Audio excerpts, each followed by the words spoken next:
ভাইজান 3 জন আসছেন, তো 3 জন সম্পর্কে কি হন? ছোট ভাই। তো আপনার দারুণ লাগে না এত ছোট বয়সে এরা ঘোড়া চালানো শিখে গেছে? অবশ্যই ভালো লাগে। যাই হোক, আমাদেরও ভালো লাগছে আপনারা এসেছেন আমাদের এলাকায় ঐতিহ্যকে বৃদ্ধি করার জন্য। তো আশা করি সুন্দরভাবে আমাদের আনন্দ উপহার দিবেন। তো এই যে দেখতে পাচ্ছেন ভাইজানেরা।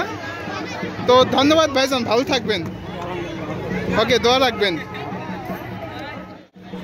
আসসালামু আলাইকুম প্রিয় দর্শক, আজকে সিঙ্গার থানার সারারিয়া গ্রামে এক ঐতিহ্যবাহী গরুদৌড় প্রতিযোগিতার মেলা মিলেছিল। তো সেখানে এক অবাক করা ঘটনা ঘটেছে। 3 ভাই নিয়ে এসেছে 3টি ঘোড়া।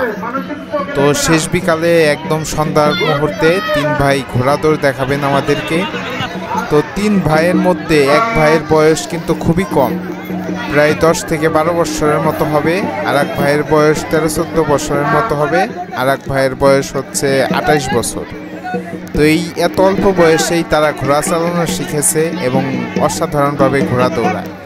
তো ভিডিওটি দেখুন, দেখলেই বুঝতে পারবেন।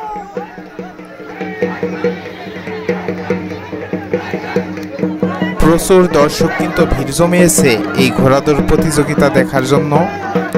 মূলত কোনো ঐতিহ্যবাহী অনুষ্ঠান হলেই কিন্তু সেখানে প্রচুর দর্শক হয়, কারণ গ্রাম বাংলা থেকে আস্তে আস্তে ঐতিহ্যগুলো হারিয়ে যাওয়ার পথে প্রায়। তবুও কোথাও কোথাও এই ঐতিহ্যগুলোকে ধরে রাখার চেষ্টা করছে। তো আজকে এখানে মূল উদ্দেশ্য ছিল মূলত গরুদৌড় প্রতিযোগিতা, কিন্তু তারপরেও ভাইজানেরা ঘোড়া নিয়ে আসছে, তো যার কারণে ঘোড়াদৌড় প্রতিযোগিতাটাও মানুষকে দেখানো হলো।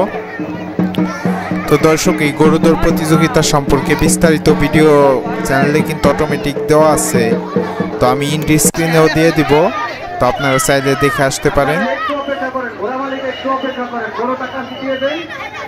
দর্শক, এই অনুষ্ঠানটি অনুষ্ঠিত হয়েছিল বেশ কয়েক মাস আগে। তো যাই হোক, কোনো একটা কারণে ভিডিওটা দিতে একটু দেরি হলো। আমাদের এই চ্যানেলে এই গ্রাম বাংলার এইসব ঐতিহ্যবাহী খেলাধুলা এবং গ্রাম বাংলার ভিডিওগুলো দেওয়ার চেষ্টা করব। আপনাদের যদি ভালো লাগে তাহলে অবশ্যই সাবস্ক্রাইব করবেন, আর ভালো না লাগলেও দেখতে থাকুন। দেখতে দেখতে ভালো লাগা ভালোবাসা হয়ে যাবে ইনশাল্লাহ। তো সবাইকে ধন্যবাদ জানিয়ে ভিডিওটা এখানেই শেষ করছি। ভালো থাকবেন, সুস্থ থাকবেন সকলে, এই কামনাই করছি।